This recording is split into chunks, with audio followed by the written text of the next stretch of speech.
I hope you will be fine, safe and sound. I am Adiba Hanif, your social studies teacher. We are discussing about your history book. Unit number 1, the golden age of Islam.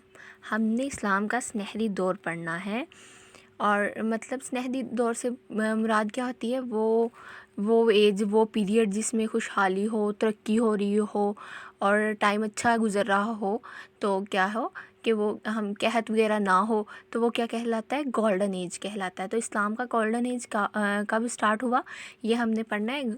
इस्लाम का basically तो golden age start हुआ था फ़तह मक्का के बाद, ठीक है, और उसके बाद golden age of Islam start हो गया था. उसमें सबसे पहले हुज़ूर पाक सल्लल्लाहु अलैहि वसल्लम ने क्या किया था, रूल किया था, हुक्मरान थे. उसके बाद जो आए उसमें 4 खुलफाए राशिदीन थे, ये तो हम सब जानते हैं और इनकी डिटेल हमने 6th ग्रेड में पढ़ ली है. हज़रत अबू बकर रज़ी अल्लाह ताला अन्हो, हज़रत उमर रज़ी अल्लाह ताला अन्हो, हज़रत अली रज़ी अल्लाह ताला अन्हो और थर्ड कैलिफ थे हज़रत उस्मान रज़ी अल्लाह ताला अन्हो. और आज हमने क्या करना है, सेकंड पीरियड पढ़ना है. ये जो 4 कैलिफ थे ये क्या है, फर्स्ट पीरियड ऑफ कैलिफेट, खिलाफत का पहला पीरियड बनाते हैं. इस्लामिक कैलिफेट का फर्स्ट पीरियड ये 4 कैलिफ बनाते हैं. और उसके बाद जो नेक्स्ट पीरियड है वो हमने स्टार्ट करना है. ये जो पहला पीरियड था ये 6th ग्रेड की हिस्ट्री की बुक में था. उमैयद, ये क्या थे, उमैयद थे. और ये क्या था, second period of the Arab Islamic caliphate, Islamic खिलाफत का ये दूसरा पीरियड था. After the time of the prophet Muhammad, हज़रत मोहम्मद सल्लल्लाहु अलैहि वसल्लम के बाद. और ये कब से कब तक था, ये 661 to 750 AD तक था. और ये कैलिफेट बनु उमैया, ये एक ख़ानदान था, एक डायनेस्टी थी. कहाँ से, मक्का से बिलोंग करते थे ये लोग. ये इसके ख़ानदान ने, बनु उमैया के ख़ानदान ने क्या किया था, इसमें रूल किया था, पूरा हुक्मरानी इनकी थी.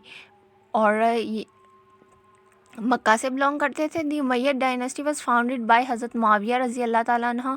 ये क्या थी, फाउंडेड, इसके फाउंडर कौन थे, हज़रत मुआविया रज़ी अल्लाह ताला अन्हु, सन ऑफ हज़रत अबू सुफियान रज़ी अल्लाह ताला अन्हु. और ये हज़रत अबू सुफियान के बेटे थे. और इसके बाद कौन थे, ये कंपेनियन थे, ये हुज़ूर पाक सल्लल्लाहु अलैहि वसल्लम के साथी थे. और मतलब इन्होंने काफ़ी प्रोक्लामेशन में, इस्लाम की प्रोक्लामेशन में हेल्प आउट किया था हुज़ूर पाक सल्लल्लाहु अलैहि वसल्लम को. और इसके बाद साथ दिया था उनका. हज़रत Muawiya was one of the longest serving governor of Syria and Palestine. Syria और फ़लस्तीन के ये क्या है, गवर्नर रहे थे. कब से कब तक थे ये, हज़रत उमर रज़ी अल्लाह ताला अन्हु के दौर से उनके गवर्नर रहे हैं. और हज़रत उस्मान रज़ी अल्लाह ताला अन्हु के भी खिलाफत में थे, हज़रत अली रज़ी अल्लाह ताला अन्हु की खिलाफत में भी थे. उसके बाद हज़रत अली रज़ी अल्लाह ताला अन्हु के बाद इन्होंने कौन सी खिलाफत, उमैयद की स्टार्ट की थी. और हज़रत मुआविया डाइड इन 680 AD में इनकी डेथ हो गई थी. नेक्स्ट हमारे पास क्वेश्चन नंबर 2 है. ये हमारा क्वेश्चन है बिलोंग करता एक्सरसाइज से. हज़रत Muawiya was an able administrator and under his leadership and Islamic caliphate continue to expand. Mean क्या था कि ये एक काबिल हुक्मरान थे और इनकी जो लीडरशिप में थी इस्लामिक कैलिफेट, इस्लामिक खिलाफत मुसलसल फैलती रही थी.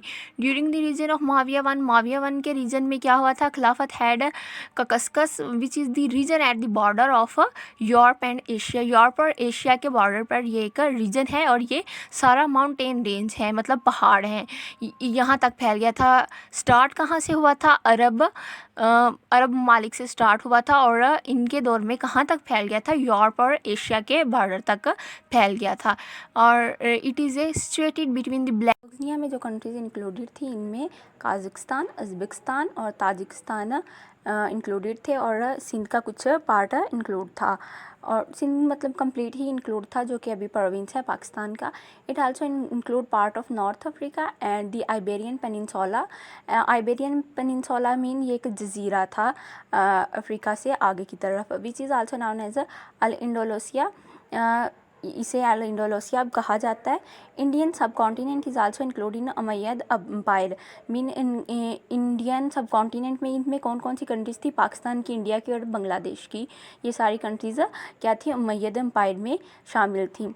اس کے بعد ہے it is the largest empire in the history of world کی ہسٹری میں یہ سب سے بڑا امپائر تھا، مطلب جتنے بھی امپائر بنے اس سے پہلے بنے یا اس کے بعد، یہ ان سب میں سے بڑا امپائر تھا.